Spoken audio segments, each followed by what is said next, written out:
नमस्कार, मैं शाश्वत और आप इस वक्त देख रहे हैं एबीपी न्यूज भारत। इस वक्त करीबन रात के 8 बजने वाले हैं और एबीपी की टीम अभी भी बिहार में मौजूद है। इस वक्त वैशाली विधानसभा में मेरी मौजूदगी है और बिहार में जो राजनीतिक सरगर्मियां हैं वो बहुत तेज हैं, क्योंकि पहले फेज का चुनाव बस होने वाला है। ऐसे में वैशाली विधानसभा में किन रणनीति पर जो है जनता के बीच में प्रत्याशी उतरे हुए हैं। आज हमारे साथ यहाँ पर कई जो है प्रभारी यहाँ पर बैठे हुए हैं जो लगातार जहाँ पर नजर बनाए हुए हैं कि किस तरफ जो है चुनाव जा रहा है। सबसे पहले शुरुआत करते हैं, क्या नाम है सर आपका?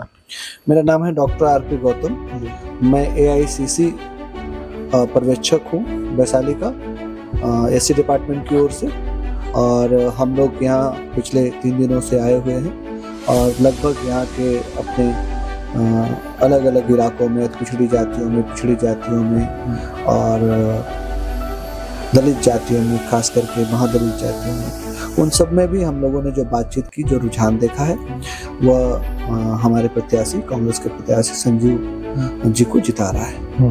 और वैसे अगर पूरे प्रदेश की बात करें तो हम यहाँ सरकार बना रहे हैं, हमारा गठबंधन यहाँ सरकार बना रहा है। कितनी सीटों पर आप चाहते हैं कि कितनी सीटें आएंगी महागठबंधन की ओर? अब हम तो देखिए पार्टी के लोग हैं, हम तो मानते हैं कि हमारे हिस्से में आई सारी सीटें हम जीत रहे हैं, कम्युनिस्ट पार्टी के हिस्से में आई सारी सीटें हम जीत रहे हैं, और हम मानते हैं कि आरजेडी भी अपनी सारी सीटें जीत रही है। हम तो ये कह ही नहीं सकते हम कोई सीट, और हमें बहुत मुश्किल है कौन सी सीट हार रहे हैं ये बता पाना। तो हम मानते हैं कि 243 की 243। आप प्रभारी हैं, जनता के बीच में भी रहे होंगे, क्या लगता है जनता क्या चाह रही है इस बार? बहुत साफ है कि 20 साल से जो विकास रुका हुआ है, जो काम होना चाहिए, जो आवश्यकता है, जो नहीं हो पा रही है, खास तौर से मैंने जो बेरोजगारी की दर बढ़ी है, बिहार का नौजवान पलायन करने के लिए जो मजबूर है, और उस पलायन की ओर कोई ध्यान नहीं दिया गया पिछले 20 वर्षों में। खास तौर से हरियाणा, चाहे मुंबई, दिल्ली के तमाम गलियों में काम करने के लिए मजबूर है, अपना हाथ बेचने के लिए मजबूर है। तो उन नौजवानों की अपील है कि सरकार बदले, और हमारे घोषणा पत्र में चाहे कांग्रेस द्वारा जो किया गया है, और चाहे आरजेडी के गठबंधन द्वारा जो किया गया है, और चाहे हमारे महागठबंधन की कम्युनिस्ट पार्टियों की तरह जो किया गया है, हम बहुत साफ बात कर रहे हैं कि हमारा न्याय का संकल्प बहुत साफ बात कर रहा है। और हमारा जो है तेजस्वी जी और तमाम हमारे राहुल जी ने बहुत साफ साफ ये बात कही कि हम रोजगार के प्रश्न को हल करेंगे, नौकरी को हम एक तरह से प्रत्येक घर का हिस्सा बनाएंगे। ये जो बात हुई है, और इसके अलावा जो यहाँ रोजगार के सृजन करने का, कल कारखाने खोलने का, और बिहार को अपने पैरों पे खड़ा करने का जो है वो संकल्प है, और वो बहुत साफ है, उसका असर दिखाई दे रहा है। और बहुत क्लियर बात कही जाती है। मैं राहुल जी कहते हैं कि हम लोग अपनी बात से मुकरते नहीं, जो कहते हैं वो करते हैं। तो सरकार बनते ही हम लोग नौजवानों पर ध्यान देंगे, नौजवानों को कैटेगराइज करके हम बात करते हैं कि भाई एक विश्वविद्यालय में नौजवान है, मैंने बेरोजगार जब आप कहते हैं तो आपके सामने आमतौर पर मैंने देखा है लोग फिर उस समय सिर्फ उसको मानते हैं जो पढ़ा लिखा बेरोजगार है। हम कह रहे कि सिर्फ पढ़ा लिखा नहीं, जो विश्वविद्यालय का बेरोजगार पढ़ाई लिखाई करके आया है, महाविद्यालयों से पढ़ लिख करके आया है, उतना ही नहीं, जो बीच में शिक्षा जिसकी छूटी है किन्हीं कारणों से, वह भी उतना ही बड़ा बेरोजगार है। जो गांव में मजबूर है लेबर का काम करने के लिए, और जो मजबूर है शहरों में, बड़े शहरों में जा करके वहाँ के झुग्गियों में रह करके वहाँ के महलों को चमकाने के लिए, उनको रोजगार के साधन मुहैया कराना, उनको रोजगार से जुड़ना, और उन्हें पक्का काम देने के लिए। तो इस पे हम लोग संकल्पित हैं, कांग्रेस संकल्पित है, हमारा गठबंधन संकल्पित है। तो हम नौजवानों के साथ, इसी तरीके से महिलाओं के सवाल पर, और इसी तरीके से यहाँ के और विभिन्न समुदायों और विचारधाराओं के साथ तो हम इस पे काम कर रहे हैं और अच्छा कर रहे हैं। जिस तरह से बताया कि बेरोजगारी और युवाओं के सवालों को उठाएंगे और सरकार आने पर उनको हल भी करेंगे। सर, क्या नाम है आपका?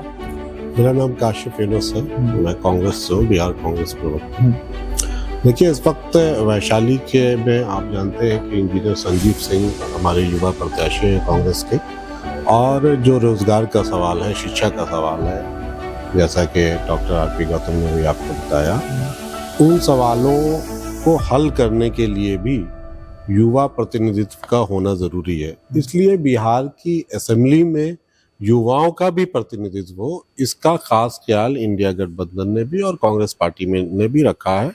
और बड़ी तादाद में युवाओं को, चाहे वो आपकी बेगूसराय की बछवाड़ा सीट हो, ये सीट हो, बड़ी तादाद में युवाओं को टिकट देने का काम किया है। गोपालगंज में युवा को कांग्रेस ने टिकट दिया है। तो इस तरह से कई युवाओं को, नए युवाओं को राहुल गांधी जी ने टिकट देने का काम किया है, ताकि युवाओं का जो सवाल है रोजगार और शिक्षा का, उसको सही प्रतिनिधित्व मिल सके और वो सवाल अगले 5 साल में हल हो सके। जो यहाँ पे विश्वविद्यालय है, पटना यूनिवर्सिटी वगैरह, उसमें जो शिक्षा की गिरावट आई है, उन सबको देखा जा सके। और जो मंत्रालय बनेगा उसमें भी हम लोग युवाओं को जो है प्रतिनिधित्व देने का कोशिश करेंगे। तो बिहार के युवाओं से हमारी ये अपील है कि वो राहुल गांधी जी के इस मिशन में हमारी मदद करें। और हमारे जो वैशाली से प्रत्याशी हैं इंजीनियर संजीव सिंह जी, युवा प्रत्याशी हैं, उनको वोट देकर उन्हें कामयाब बनाएं, ताकि जो राहुल गांधी जी का इंटेंशन है, उन सपनों को इंजीनियर संजीव सिंह असेंबली में जाकर और कैबिनेट में जाकर उसको पूरा कर सके। महागठबंधन में आपके साथी तेजस्वी यादव ने जो घोषणा पत्र में कहा कि हर घर में एक सरकारी नौकरी है, इसे किस तरह से देख रहे हैं? और यदि सरकार में आते हैं, ये बहुत बड़ा मिशन है और जो कॉन्स्टिट्यूशन का स्पिरिट है, समाजवाद का ट्रू स्पिरिट है, उस स्पिरिट को हमने पूरा करने का बीड़ा उठाया है। और इसको कोई भाजपाई या संघी इसको नहीं समझ सकता, क्योंकि उनके मन में तो कभी समाजवाद के इस तरह के संवैधानिक सवाल ही, संविधान का जो मूल्य है कि रोजगार की गारंटी होनी चाहिए, और गारंटी वाला ऐसा रोजगार नहीं होना चाहिए कि रोज हमको जो है मजदूरी के लिए सोचना पड़ रहा है। तो उनके तो मस्तिष्क में कभी आया नहीं, लेकिन इसलिए उनके मस्तिष्क में ये फॉर्मूला उनको कभी समझ ही में नहीं आएगा। लेकिन आपने देखा होगा कि इंदिरा गांधी के टाइम में जब बैंक के सरकारीकरण की बात होती थी, प्रीवी पर जो राजा महाराजाओं को भारत सरकार द्वारा पैसा दिया जाता था, उसको बंद होने की बात होती थी, तो लोग कहते थे कि ऐसा पॉसिबल है क्या? लेकिन सारे बैंकों का सरकारीकरण कर दिया इंदिरा गांधी ने।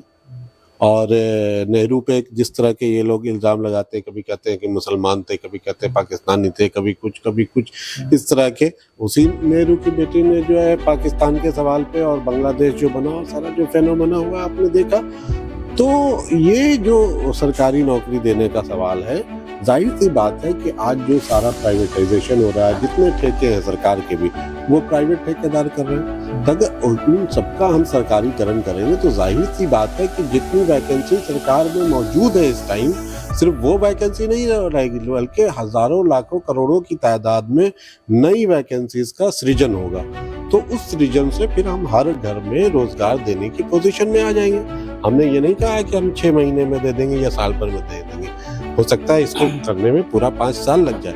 लेकिन जो संविधान का स्पिरिट है कि सुरक्षित रोजगार, ठीक है ना, गारंटीड रोजगार के, आज हमको नौकरी मिले तो हम अगले 30-40 साल तक पेंशन भी मिले। आप देखते हैं कि पेंशन का सवाल इन्होंने मार्केट बेस्ड, इक्विटी बेस्ड कर दिया, ओल्ड पेंशन इनको खत्म कर दिया।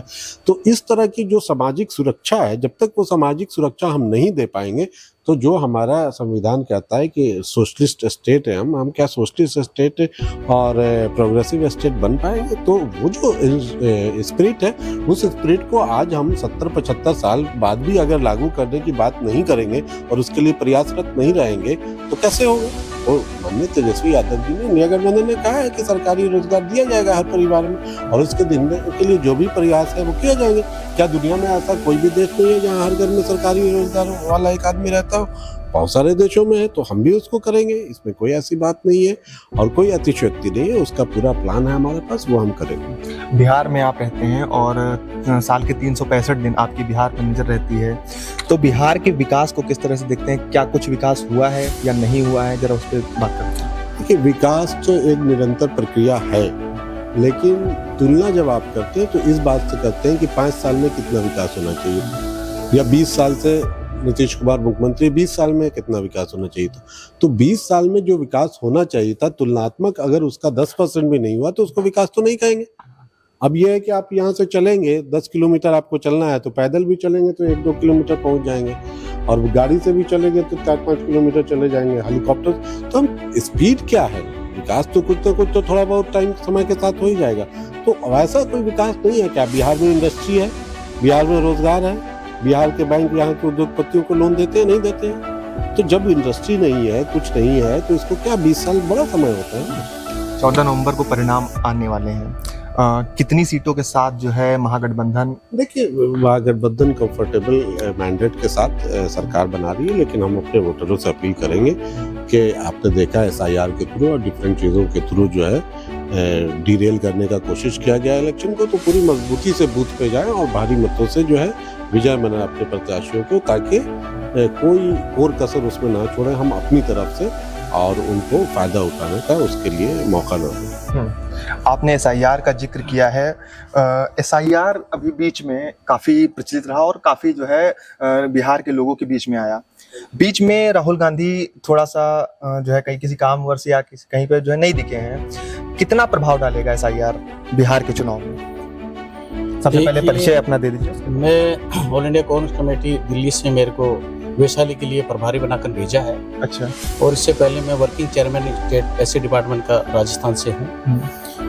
और SIR का जो प्रभाव है, इसका प्रभाव ये देखने को मिला है पिछले दिनों जो ये सरकार जो काम कर रही है, इसमें जितने भी जो वोटर्स हैं वो वोट ऐसा देखने में आ रहा है जो सरकार बदलने की ओर उनका रुझान था, तो उन लोगों को वोट काटा जा रहा है। उन वोट से महागठबंधन सरकार को फायदा होने वाला था, इसलिए उन वोटों को चुन चुन के काटा जा रहा है। सरकार ये कहती है, देखिए बाहर से लोग आके रह रहे हैं, तो 2014 से इनकी सरकार है, 20 साल से इनकी सरकार है, तो इसका मतलब जो गृह मंत्री जी है उनकी जो बाहरी सीमाएं वो कमजोर हैं, क्यों लोग आ रहे हैं। इसके साथ ही मैं ये कहना चाहूँगा कि बिहार में इस बार जो रोजगार का मुद्दा है वो बहुत ही ज़्यादा है, वोट चोरी का मुद्दा भी बहुत है। जो वोट चोरी करके जो सरकार बनी है उसमें लोगों का बड़ा आक्रोश है। वोट लोग देना चाहते हैं महागठबंधन को, और वोट ज़्यादा चोरी करके कहाँ। तो इसलिए युवा इस बार ये चाह रहे हैं कि बिहार एक ऐसा प्रदेश है जो पूरे भारत को बनाने में, पुल बनाने में, इंडस्ट्री बनाने में पूरे देश को सहयोग कर रहा है, लेकिन बिहार में कोई इंडस्ट्री नहीं, बिहार में रोजगार नहीं, स्वास्थ्य व्यवस्था ठीक नहीं है, और यहाँ के लोग ये चाहते हैं कि हम बाहर जाकर क्यों, इनको अगर यहाँ 20 साल से मौका दिया जाता तो ये लोग बिहार को चमन बना सकते थे, लेकिन उनको मौका नहीं दिया गया। दूसरी बात ये है कि जो वर्तमान में भारत सरकार है उसमें संविधान के एक एक पन्ने फाड़े जा रहे हैं। देखिए, किसी भी देश का कॉन्स्टिट्यूशन, संविधान अगर मजबूत होगा तो वो देश अच्छी तरह से तरक्की कर पाएगा। संविधान तो है, लेकिन संविधान की जो संस्थाएं हैं वो संस्थाएं अपना काम नहीं कर रही हैं। उन संस्थाओं को एक एक करके कमजोर कर दिया गया है। जैसे देखिए, अभी हाल ही में एक वाल्मीकि के व्यक्ति को पीट के मार दिया गया। पहले मानव अधिकार आयोग जगता था और उसका एक्शन होता था। अब देखिए, कोई मानव अधिकार आयोग संस्था है वो कमजोर है। जुडिशरी कोई चीज बोलती है उस पे भी सरकार दबाव बढ़ाने के लिए उसे दबाने की कोशिश करती है। और सबसे महत्वपूर्ण ये है कि इस बार युवाओं का रुझान सरकार में महागठबंधन सरकार बनाने की ओर जा रहा है। उन पे उम्मीद है कि महागठबंधन सरकार बनेगी तो रोजगार भी होगा, स्वास्थ्य की व्यवस्थाएं होंगी। और हम अपील करते हैं, वैशाली जिले से मुझे प्रभारी बनाकर भेजा है, यहाँ से हमारा प्रत्याशी